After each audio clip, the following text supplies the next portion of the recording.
Hello viewers, আসসালামু আলাইকুম। আশা করি সবাই ভালো আছেন। আমি লিটন নতুন একটা প্রবলেম সলভিং ভিডিও নিয়ে আপনাদের সামনে হাজির হয়েছি। তো চলুন আমরা শিখে নেই।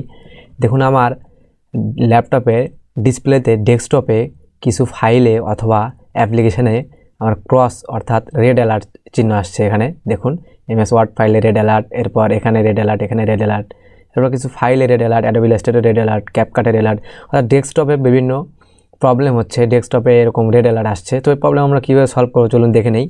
আমাদের নিচে দেখুন, এখানে একটা হাইডেন আইকন রয়েছে। তো এখানে গিয়ে আমরা এখানে দেখুন ওয়ান ড্রাইভ পার্সোনাল একটা অপশান রয়েছে, এখানে ক্লিক করব। ক্লিক করার পর আমরা দেখুন এখানে এই প্রবলেমের কারণেই মূলত আমাদের এখানে রেড অ্যালার্ট আসছে। তো আমরা যাব সেটিংয়ে গিয়ে আবার ফ্রি সেটিংয়ে যাব। সেটিংয়ে গিয়ে এখানে দেখুন এই যে আমার যে জিমেইল দিয়ে যে অ্যাকাউন্টটা খোলা আছে, এটা আনলিঙ্ক দিস পিসি আমি করে দেব। তো আনলিঙ্ক দিস অ্যাকাউন্ট আমি করে দিলাম। দিয়ে আমি পিসিটা রিফ্রেশ করার আগেই দেখুন আমার সব প্রবলেম এখান থেকে চলে গেছে। তো কোনো প্রবলেম আমাদের এখানে নেই। তো মূলত আবার নতুন করে আমার সেই অ্যাকাউন্ট আবার খুলতে হবে।